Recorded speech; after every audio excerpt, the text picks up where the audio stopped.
Olá pessoal, bom dia para vocês. Uma boa segunda-feira, um bom dia de revisão aí para todos. Se vocês estão me vendo aqui via vídeo, né, é porque nesse exato momento eu devo estar numa mesa de cirurgia, mas em breve estarei de volta. Né.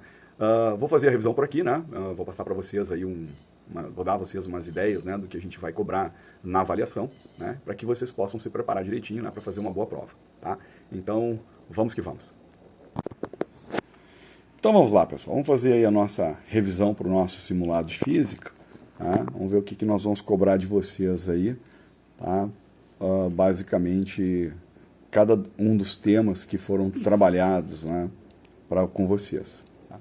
Bom, num primeiro momento, né, lembrar que os trabalhos do Johann Kepler na astronomia, né, foram reforçados, né, por Isaac Newton. Foram comprovados, né, através das leis da física, através de métodos mais utilizando fórmulas, né, do que o método observacional e matemático de Johann Kepler. Então, basicamente, o Newton comprovou, né, as leis de Kepler utilizando aí as equações da própria física newtoniana. Depois, nós vamos mostrar para vocês, por exemplo, que astronautas estão lá flutuando em órbita, né, e eles estão flutuando em órbita porque eles encontram-se acelerados, né, como se eles estivessem numa condição de queda livre, né, e a gente sabe que mesmo que um corpo esteja, né, flutuando no espaço, né, existem forças gravitacionais agindo sobre ele. Né, então, a gente tem que estar atento a isso. Né, mesmo que você perceba aí um corpo flutuando, um corpo orbitando o planeta, existe uma força resultante, né, que age sobre esse corpo, né, que é uma força gravitacional. Se ele está orbitando numa trajetória circular, é uma força centrípeta, né, está associada à força centrípeta, mas isso ajuda a gente a entender, né, o comportamento dos corpos em órbita. Tá? Então, lembrar disso também. Outra coisa, é uma questão envolvendo aí raio-x, né? Nós falamos em algum momento, falamos sobre raio-x, e a ideia do raio-x é que essa radiação ela seja capaz, né, de ser absorvida pela estrutura óssea do nosso organismo. Né? Então, ou seja, né, os átomos de cálcio que existem nos ossos permite, né, com que a radiação incida sobre ele e nos mostre exatamente como é a nossa estrutura óssea. Tá? Então, assim, quem é responsável por isso no raio-x no nosso corpo são os átomos de cálcio. Tá? Então, assim, deixar isso bem claro para vocês. Outra coisa, nós temos aí antenas transmissoras e antenas receptoras. E nós observamos aí que a antena emissora, quando ela emite uma onda eletromagnética, essa onda eletromagnética ela se propaga, né, por essa região que corresponde à ionosfera e à Terra, sofrendo que fenômeno físico? Então, qual é o fenômeno que está associado à saída da onda eletromagnética da antena transmissora para chegar na antena receptora? Pelo que vocês estão vendo aí, só pode ser o fenômeno da reflexão. Então, as ondas sofrem reflexão quando elas partem da antena transmissora. Existe aí uma camada, né, chamada ionosfera. O índice de refração entre a Terra e a ionosfera é maior do que o índice de refração externo, e aí então a onda eletromagnética ela sofre uma reflexão, né, na estrutura, fazendo com que a antena receptora seja capaz de captar esse sinal. Outra coisa que nós vimos é que quando nós temos imagens de satélites, né, o que diferencia, né, uma superfície da outra está associado a um comprimento de onda. Então nós vimos essa questão aí, uma questão abordada na prova do Enem, né, que determinados comprimentos de onda, né, não podem se cruzar, né, não podem se cruzar, e aquela parte que fica mais escurecida, né, então corresponde à água. Então, para cada comprimento de onda, você tem um tipo de superfície, né? A vegetação, a lama ali, o barro, você tem a parte mais acinzentada, que pode ser o asfalto, você tem a parte mais clara, né, que pode ser os prédios, né, e aí você tem a parte mais escura, que é um comprimento de onda diferenciado, que não está num espectro, né, conhecido, então ficaria todo preto. Então a parte toda preta corresponderia aí, por exemplo, à água. Tá? Outra coisa é você identificar, né, os espectros de cores. Tá? Então, observe que para cada cor você tem um determinado comprimento de onda, né, e cada comprimento de onda corresponde também a uma determinada frequência. Vamos considerar a velocidade da luz constante, né? Então, considera a velocidade da luz constante, mas para cada cor você tem um comprimento de onda. E aí, né, para cada comprimento de onda, você tem aí uma cor específica, e no lado oposto você tem outra cor. Então, por exemplo, o laranja se opõe ao azul, o amarelo se opõe ao violeta, o vermelho se opõe ao verde. Então, né, a questão vai abordar os comprimentos de onda, vai abordar as cores, vai abordar aí um gráfico, né, com as cores, e vai perguntar alguma coisa que você vai ter que interpretar sobre esse gráfico. Tá? Então, nada assim muito complexo. Outra coisa corresponde aí à questão, por exemplo, da radiação da luz solar. Né? O que você está observando? Né? Você tem aí diferentes camadas do oceano. Tá? Então você tem 10 metros de profundidade, 100 metros, 200 metros, 250 metros. A luz solar ela consegue chegar ali no azul, né, até mais ou menos 200 metros de profundidade.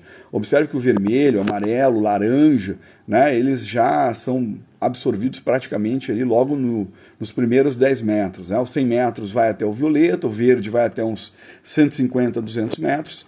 O azul, ele consegue ir até praticamente 200 metros. E lá no fundo, você não tem a luz chegando. Então isso nos permite identificar determinados métodos, né, para observação em regiões muito profundas. Então aí vem a pergunta, né, o que você utilizaria para fazer observação em regiões profundas?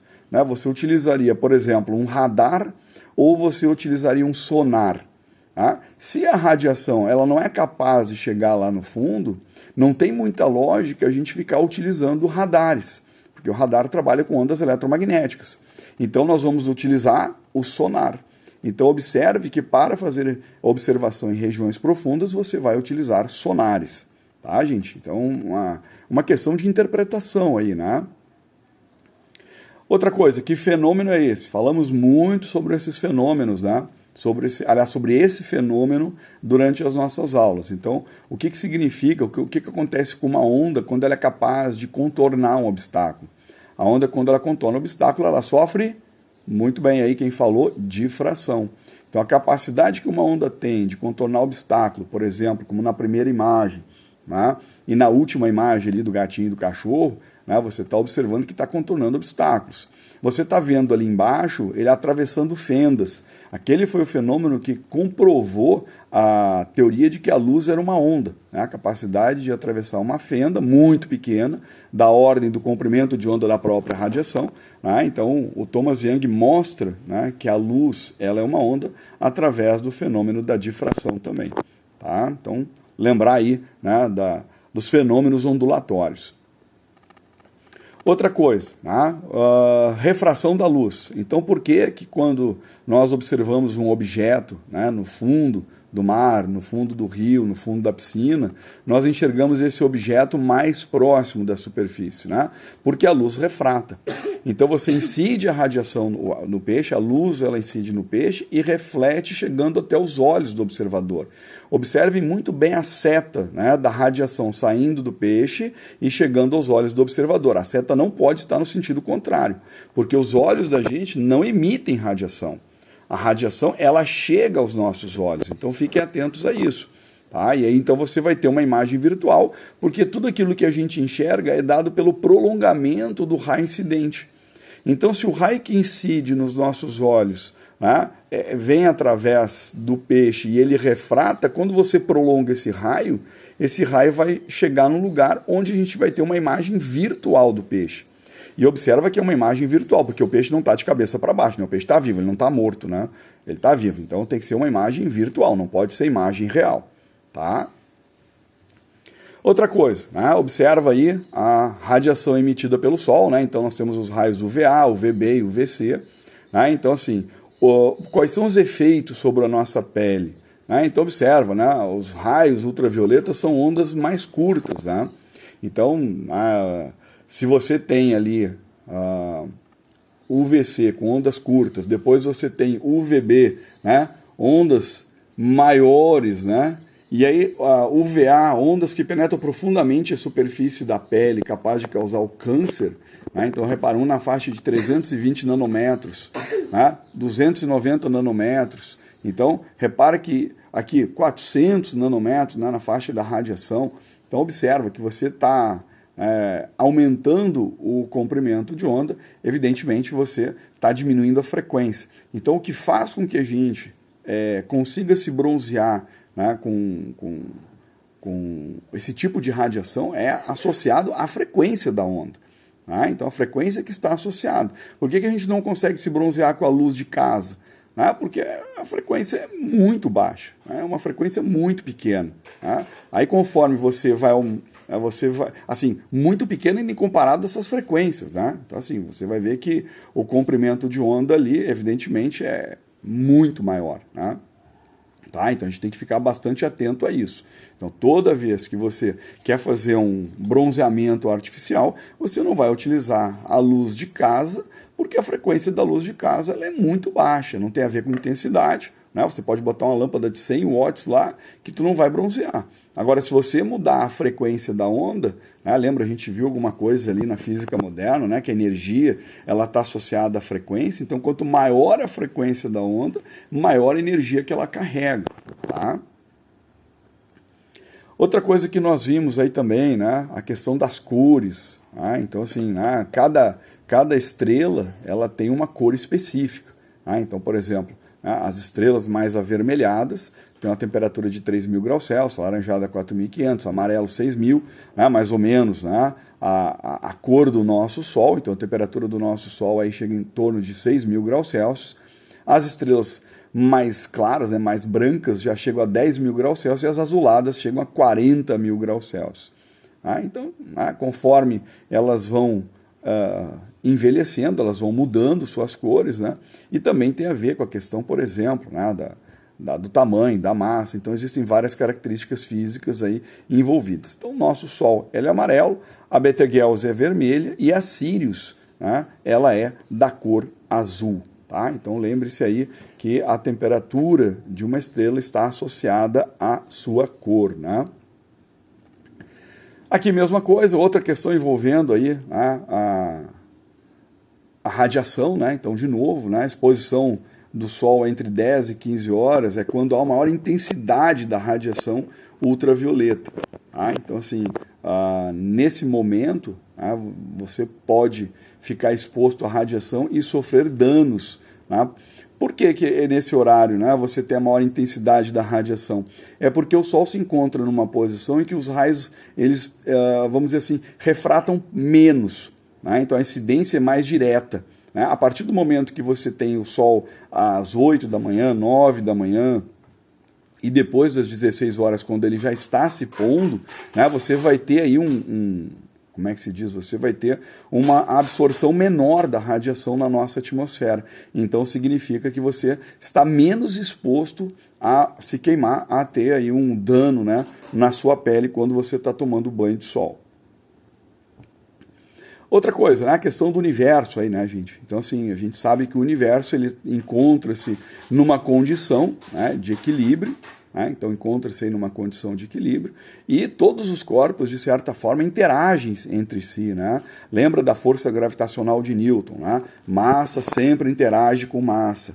Então, se o universo ele é composto de matéria, essa matéria está sempre interagindo. Né? Então, o Sol interage com a Terra interage com a Lua, Júpiter interage com a Terra, né? Marte interage com Júpiter, Júpiter interage com o Sol. Então, todos os elementos se interagem, né? Tem uma interação direta, né, entre si, pelo fato de possuírem matéria propriamente dita. Tá? Outra coisa que nós vamos cobrar de vocês é a formação de imagens através das lentes. Né? Então, olha aí, que lente é essa, gente? Que lente é essa que vocês estão vendo aí? Acertou, quem falou lente divergente. Né? Então, quem comentou aí que a lente é divergente, acertou a questão.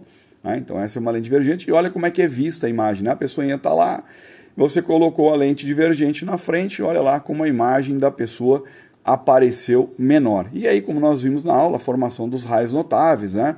Todo raio paralelo ao eixo principal diverge, com o prolongamento passando pelo foco, e o outro raio, né, passa diretamente pelo vértice da lente.